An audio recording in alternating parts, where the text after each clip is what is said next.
एक और बड़ी खबर का रुख करना चाहूंगी, क्योंकि जिस तरीके से ये वॉर ऑफ डिस्ट्रक्शन और वॉर ऑफ सर्वाइवल बना हुआ है यूक्रेन के लिए, अब डोनेट्स्क में रूस और यूक्रेन के बीच भीषण जंग जो जारी है उसकी लेटेस्ट तस्वीरें भी, क्योंकि यूक्रेन के मोटराइज्ड ब्रिगेड का ये जबरदस्त वार सामने आया है, जहां जैवलिन हमले में रूस के आर्म्ड व्हीकल भी तबाह हो गए हैं।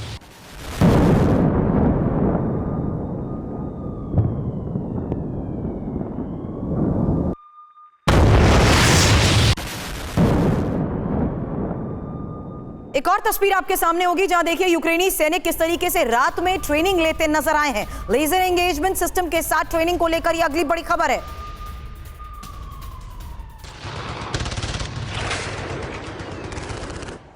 राइफल में लगे ये लेजर टारगेट बताते हैं।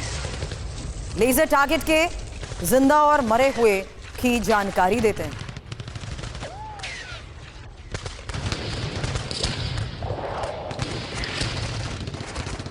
अब लीक अमेरिकी दस्तावेज में रूसी रणनीति को लेकर खुलासे को लेकर भी बड़ी खबर है। नेटो के हथियारों के खिलाफ रूस ने यह रणनीति बनाई और यूक्रेनी इंफ्रास्ट्रक्चर पर हमले की तारीख पहले से ही तय थी। अब रूस की मिलिट्री रक्षा मंत्रालय तक अमेरिकी जासूसों की पहुंच का यह दावा किया जा रहा है। हालांकि अमेरिकी दस्तावेज में रूसी प्लान के खुलासे को लेकर चर्चा से पहले इंफॉर्मेशन आपके सामने है, क्योंकि यूक्रेन को नेटो से मिले हथियारों के लिए रूस ने क्या यह अलग रणनीति बनाई थी, इसको लेकर स्पेक्यूलेशंस तो थे, लेकिन यूक्रेन के infrastructure, military target, weapon depot पर हमले के लिए तारीख भी तय की जा चुकी थी और पूर्वी यूक्रेन में रूस की सैन्य ताकत कमजोर पड़ रही है। अब रूस की military body, defence ministry, intelligence, यहां तक कि वैगनर ग्रुप तक अमेरिकी जासूसों की पहुंच थी। अब रूस के अब तक 2,23,000 सैनिक भी मारे गए हैं और इस साल अब तक 43,000 रूसी सैनिकों की मौत को लेकर भी बड़े दावे किए जा रहे हैं। विनोद सर, इन दावों के बीच मैं एक बार फिर से वही सवाल करना चाह रही हूं आपसे, इस वॉर ऑफ डिस्ट्रक्शन और वॉर ऑफ सर्वाइवल जो यूक्रेन के लिए बन गया है, क्या वो वाकई अपनी रीएस्टैब्लिशमेंट के साथ साथ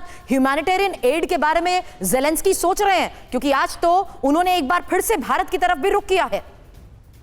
हाँ, देखिए, क्योंकि इस युद्ध में यूक्रेन तो बिल्कुल मुकम्मल तौर पे तबाह हो चुका है और वो केवल एक जिसे कहते हैं कि लाइफ सपोर्ट सिस्टम पे चल रहा है। अगर वेस्ट की तरफ से उसे सामरिक तौर पे अगर उसको एड न मिले या उसको जो इमदाद न मिले तो यूक्रेन इस युद्ध में खड़ा भी नहीं हो सकता। जीतने का तो बहुत बड़ा क्वेश्चन मार्क है। रही बात डोनेट्स्क और इस क्रीमिया के ऊपर उसको युद्ध थोपने के लिए, तो ये एक बहुत बड़ी विशफुल थिंकिंग है यूक्रेन की, क्योंकि यूक्रेन एक तरफ देखिए एक ह्यूमैनिटेरियन एड मांग रहा है। करीब 45 लाख से ज्यादा लोग वहां से पलायन कर चुके हैं। कई कस्बों में, गांव में कुल चंद 1,000 लोग बचे हुए हैं। उसका जो कॉम्बैट पोटेंशियल है उसकी आर्मी का बिल्कुल खत्म हो चुका है। अभी जैसे ही बर्फ पिघलनी शुरू हो जाएगी, आप देखिए वहां जो थॉइंग शुरू होगी स्नो की, उसके बाद जो उसके पास इतनी बख्तरबंद गाड़ियां नहीं है कि वो रशियन आर्मी का ऑनस्लॉट कर चुके।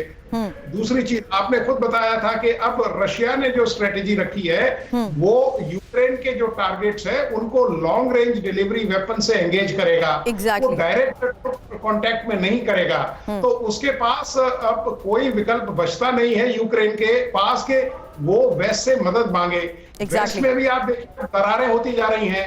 आप ये देखिए कि जो वेस्टर्न कंट्रीज थी उनमें भी मतभेद हो गया है कि कब तक के एड देंगे, क्योंकि वो खुद उनके यहाँ काफी मुफलिसी का दौर चल रहा है। एग्जैक्टली।